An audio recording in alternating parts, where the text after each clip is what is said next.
Les habla desde La Habana Reinaldo Escobar, con el propósito de comentarles en Cómo lo viví los acontecimientos que más me han impactado a lo largo de estos últimos 65 años. Estas no son mis memorias, aunque sean memorias mías. Una de las expresiones más usadas para definir la falta de militancia política de un cubano es decir ese tipo no fue ni pionero. Y es muy curioso porque el 4 de abril del año 1961 fue que se creó esta organización llamada Unión de Pioneros de Cuba, y yo no tenía la edad que había que tener para poder ser pionero, es decir, había sobrepasado esa edad. Por lo tanto, a mí siempre me da mucha gracia poder decir, yo no fui ni pionero. Los pioneritos tenían en sus primeras versiones, usaban no solamente una pañoleta, sino también una boina. Parece que la boina cayó en desuso después, en primer lugar porque es muy caluroso, en segundo lugar resultaba muy caro, las boinas se perdían, era un fracaso la boina. Y sí, yo no fui pionero, pero ya en la década del 80, mi hija, Luz Escobar, entró en la escuela, en la primaria, y recuerdo perfectamente que cuando tuvo la edad de entrar en primer grado, se hizo esa ceremonia que se hace siempre alrededor del mes de octubre para hacer la iniciación. Y allá fue el papá de Luzbeli a colocarle la pañoleta a la niña en un acto público. Recuerdo que era la pañoleta azul, la que correspondía a la primera etapa de los pioneros. Y luego, cuando creció un poco más, que ya empezó en otro grado, pues una pañoleta roja. Toda esta parafernalia de ser pionero realmente no significó nada para los niños, que yo recuerde o que yo tenga noticias, pero sí para los padres, porque muchos padres que por cuestiones religiosas o de otra naturaleza no querían que sus hijos fueran pioneros, se cubrían con el concepto de que era voluntario pertenecer a esa organización, y entonces sus niños no entraban en la organización, sus hijos no se ponían la pañoleta, ¿no? Eso, no ponerse la pañoleta en un aula, era algo que era un derecho de los padres, decidir eso por los hijos, pero realmente le ocasionaba una enorme cantidad de trastornos a los muchachos y a los padres también, porque los niños eran muy discriminados cuando no se ponían la pañoleta. La parte más siniestra de esta organización, después que Ernesto Guevara muere en Bolivia, después de eso, y después de un discurso en la Plaza de la Revolución, en donde Fidel Castro se dijo a sí mismo, si queremos como que sean nuestros hijos, diríamos sin ninguna equivocación que sean como el Che. Esa frase trajo como consecuencia que la Unión de Pioneros de Cuba adoptó un lema, una consigna, que se tiene que decir cada vez que se empieza un acto y los pioneritos se ponen firmes, saludan con la mano como si fueran militares y gritan o dicen, a veces lo dicen bajito, pioneros por el comunismo seremos como el Che. Este lema es el estigma peor que tiene esta organización, porque realmente los niños crecían con la idea de que el Che era algo muy, muy bueno, que ser como el Che era muy positivo, y lamentablemente eso caló bastante en la infancia, porque en esa edad se siembran valores y muchos niños creyeron realmente que ser como el Che era algo positivo. En mi podcast del viernes 15 comentamos la operación Pitirre en el Alambre. Y algunas personas que me escucharon me recordaron que también había existido otra cosa parecida, que era la llamada Operación Adoquín. Y sí, efectivamente, la Operación Adoquín ocurrió en el mismo año 1982 que la Pitirre en el Alambre, con 2 semanas de diferencia. Fue el 1 de abril. Pero no es que el 1 de abril se hiciera la operación, no. El 1 de abril fue que salió publicado en el diario Granma toda la información sobre qué había pasado con los artesanos de la Plaza de la Catedral. Los sábados de la Plaza de la Catedral fueron realmente un aire fresco en la capital. En primer lugar, que se abrió un espacio de participación ciudadana donde la gente iba a encontrarse y a ver cuáles eran las novedades comerciales que en este desierto, en este árido desierto del mercado socialista, aparecían productos que no eran sofisticados, ni mucho menos, pero eran productos que tenían una novedad.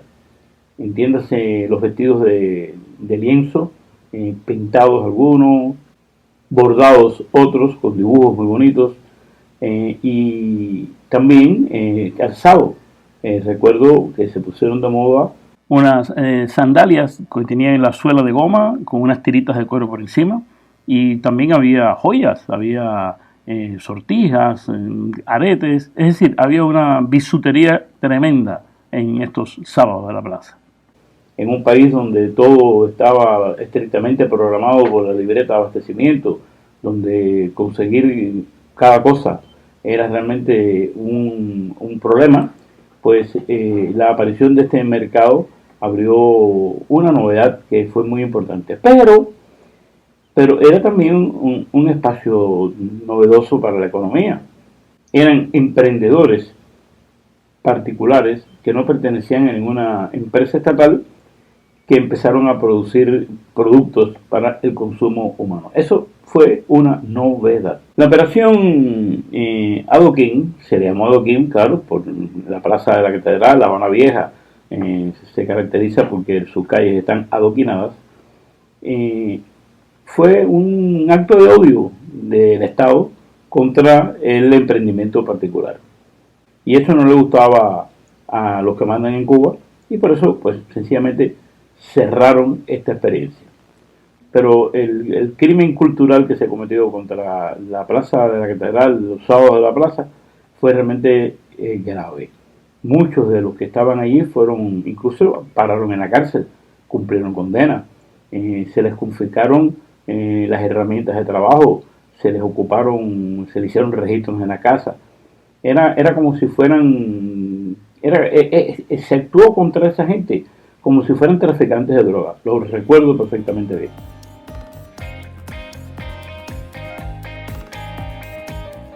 Sin duda alguna, los acontecimientos de la Embajada del Perú en La Habana son quizás el hecho más trascendental que ocurrió en una primera semana de abril en todos estos 65 años. Y mira que han pasado cosas. Es sabido, para los que no lo recuerdan, que el 1 de abril de ese año un grupo de cubanos en un ómnibus de Ruta 79, conducido por un señor que se llamaba Héctor San Justice, impactó el ómnibus contra la embajada del Perú en La Habana, en la Quinta Avenida. Eso estaba entre 70 y 72 en Miramar. Y luego de haber entrado a la embajada, se produjo un intercambio de disparos entre los custodios, y eso trajo como consecuencia el fallecimiento de uno de los custodios, el suboficial Pedro Ortiz Cabrera. Hasta ahí, esos son los hechos, ¿no?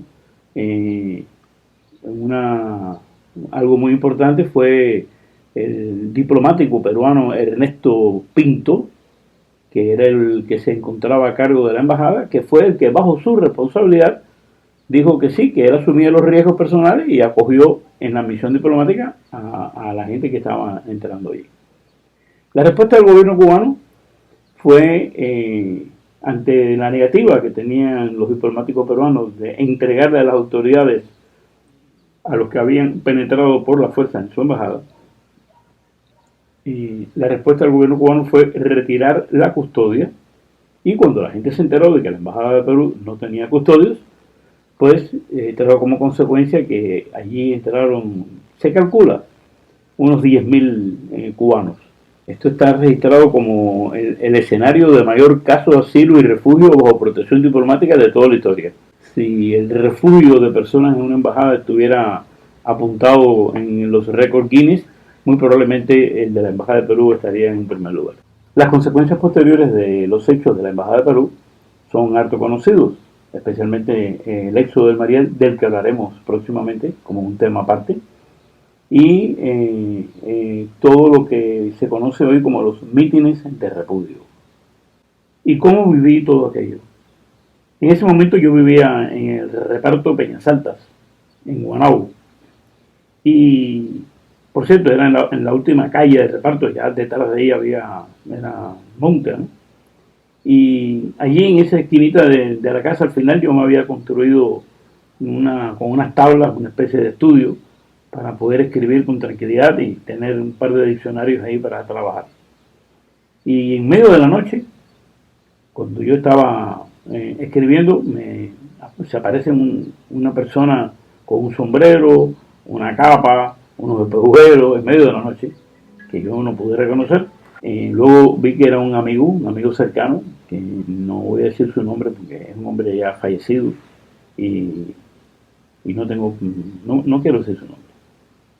Y este señor, después de quitarse ese disfraz para que no lo reconocieran, me dijo: Reinaldo, acaban de asaltar la embajada de Perú y ¿qué vas a hacer? Yo voy para allá.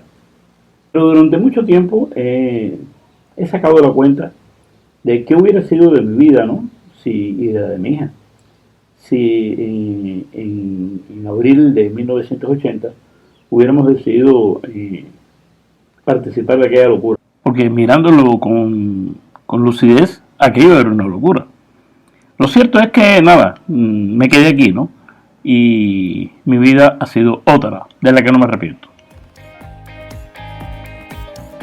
Para el próximo viernes 19 de abril está bastante complicada la cosa porque entre el 15 y el 19 de abril pasaron demasiadas cosas. Así que vamos a tener que hacer una selección más estrecha, ¿no? Especialmente porque en el medio de todo eso está la expedición de la Brigada 2506 por las costas de Playa Girón y la proclamación del carácter socialista de este proceso por parte del señor Fidel Castro. Así me despido, esperando encontrarme con ustedes aquí en Como lo viví cada viernes de este 2024.